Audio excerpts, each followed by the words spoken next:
నమస్తే, welcome to our channel. నేను మీ పద్మావతి. ఈరోజు మనతో పాటు ప్రముఖ ఆధ్యాత్మికవేత్త మరియు జ్యోతిష్య పండితులు జయేష్ శర్మ గారు ఉన్నారు. మరి ఆయనతో మాట్లాడి మకర రాశి వారికి ఉగాది నుంచి ఉగాది వరకు చూసుకున్నట్టయితే గనక ఎటువంటి ఫలితాలు కనిపిస్తున్నాయని తెలుసుకునే ప్రయత్నం చేద్దాం.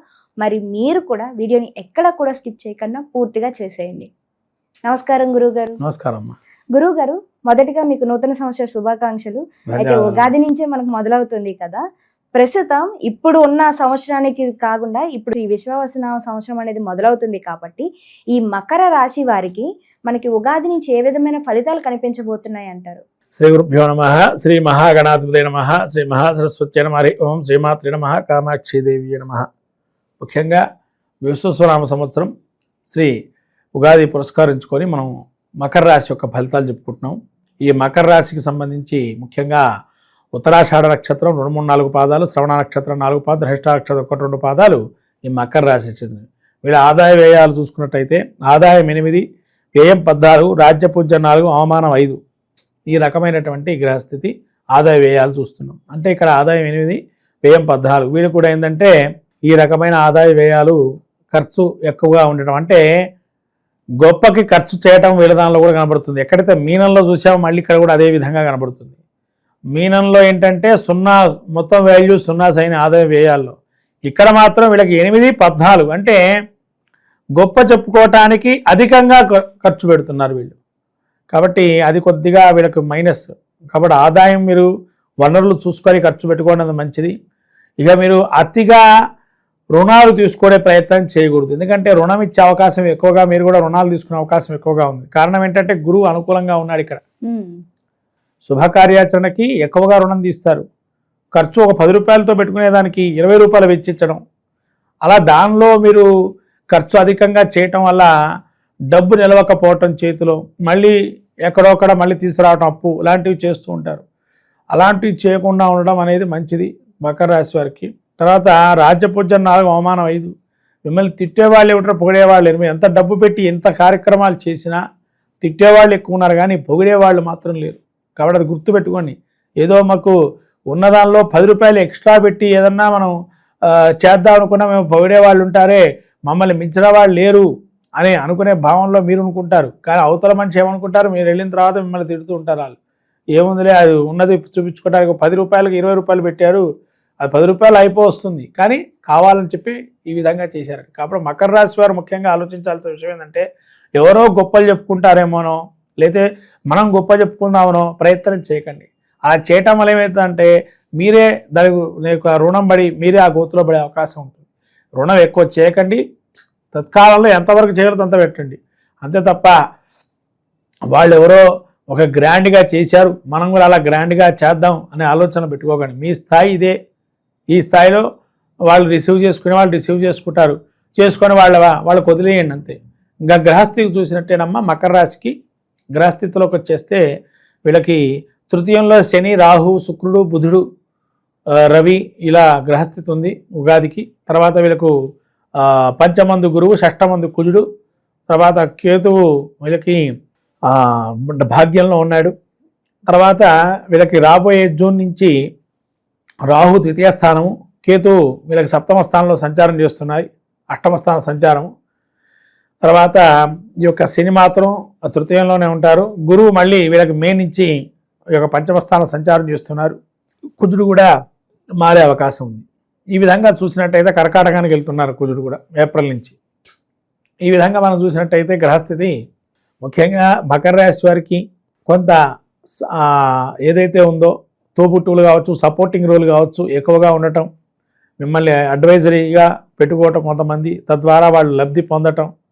తర్వాత వీళ్ళకి ఇంకా విషయం ఏంటంటే ఈ గురువు కూడా 5వ స్థానంలో ఉండటం వల్ల పేరు ప్రఖ్యాతులు సాధించడం, కొన్ని విషయాల్లో పరిష్కారానికి మీరే పెద్దగా ఉన్నారని చెప్పి.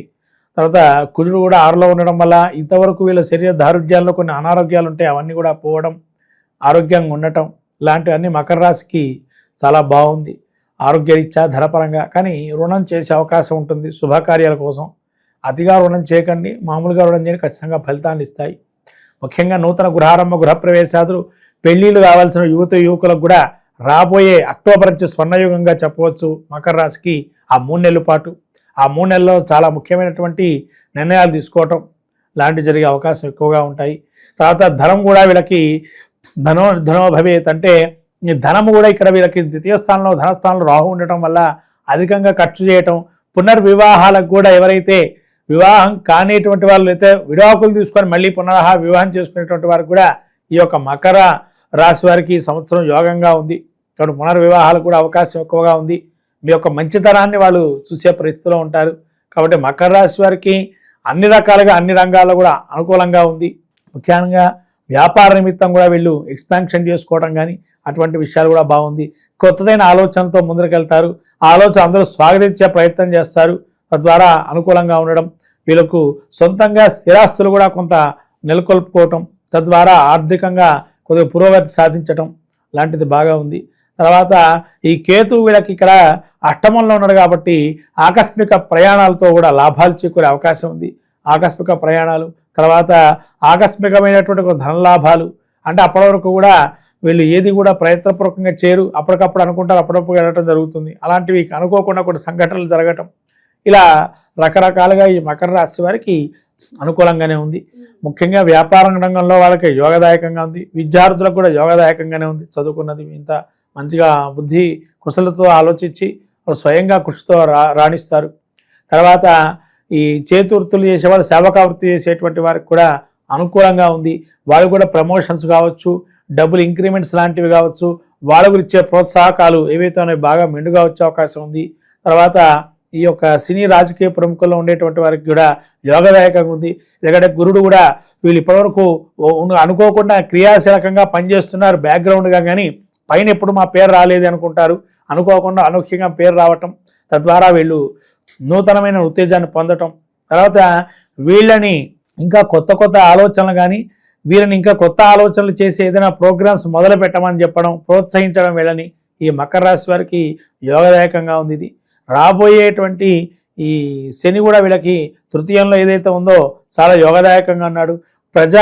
ప్రజల కోసం రాజకీయ నాయకులుగా పనిచేయటం ఏదైతే ఉందో అది యోగదాయకంగా కనబడుతుంది ఇక్కడ.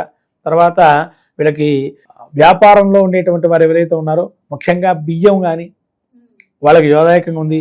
తర్వాత నీటిని కూడా వ్యాపారం చేసే వాళ్ళు కొంతమంది ఉన్నారు, వాళ్ళకి యోగదాయకంగా ఉంటుంది.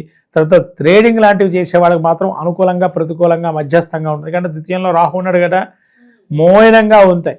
ఎక్కువ ఆదాయం రాదు, ఎక్కువ వ్యయం కూడా ఖర్చు కాదు. అంటే ప్రాఫిట్ అండ్ లాస్ సమాంతరమైనటువంటి పరిస్థితులు ఉంటాయి. అవి అటు ఎక్కువ కాదు, పెట్టిన దానికి తక్కువ. అదే ఇవాళ లాభం వచ్చింది అనుకోండి, 50% లాభం వస్తే నెక్స్ట్ రోజు 25 దిగిపోతుంది నష్టానికి. మళ్ళీ అది సరాసరి చూస్తే మళ్ళీ 3 నెలలకో 4 నెలలకో మళ్ళీ సరాసరి అవుతుంది. అలా హెచ్చు తగ్గులుగా ఉంటుంది, కానీ బాగానే ఉంటుంది. ఈ విధంగా మకర రాశి వారికి యోగదాయకమైనటువంటి స్థితి అని చెప్పచ్చు. వీళ్ళకి ముఖ్యంగా గ్రహచారాల్లో ఈ యొక్క రాహు కేతువులు ద్వితీయ అష్టమ స్థానంలో సంచారం చేస్తున్న వీళ్ళిద్దరు ప్రతికూలంగా ఉన్నారు ఇక్కడ మకర రాశి వారికి కూడా. కాబట్టి వాటికి చేసేటువంటి కార్యక్రమాలు గణపతి ఆరాధన, చండీ సప్తశతి పారాయణ లాంటి అమ్మవారి గుళ్ళకి వెళ్ళి అర్చన చేసుకోవటం లాంటివి చేసుకోవటం, లేదా శివుడికి అభిషేకం చేయటం, లేదా రాహుకు క్షేత్రాలు దర్శనం చేసుకోవటం, లేదా ప్రదక్షిణాలు చేయటం నవగ్రహాలకి చేయటం వల్ల మంచి చేకూరుతుంది. అయితే గురువు గారు కొద్దిగా ఆర్థిక పరంగా కావచ్చు, లేకుంటే ఆరోగ్య పరంగా కావచ్చు, కొద్దిగా ఈ ఏవైతే మిశ్రమ ఫలితాలు కనిపిస్తున్నాయో వాటి నుంచి కాస్త బయటపడాలి అంటే గనక ఎటువంటి రెమెడీస్ని పాటించాలంటారు వీరంతా కూడాను? గణపతి చతురావృత తర్పణం చాలా మంచిదమ్మా. తర్వాత చండీ హోమాలు లాంటివి చేసుకోవటం వల్ల చాలా మంచి జరుగుతుంది. ఇంట్లో వీళ్ళు చేసుకోవచ్చు. అంటే దేవి ఖడ్గమా స్తోత్రం చేయడం మానసికమైనటువంటి ప్రశాంతత కలుగుతుంది. చాలా చక్కగా వివరించారు గురువు గారు. అయితే మకర రాశి వారికి ఎటువంటి ఫలితాలు కనిపిస్తున్నాయో పాటుగా ఎటువంటి రెమెడీస్ పాటించుకోవాలో కూడా చాలా సింపుల్ గా అందరూ కూడా చేసుకునే విధంగా వివరించారు. ధన్యవాదాలండి. నమస్కారం.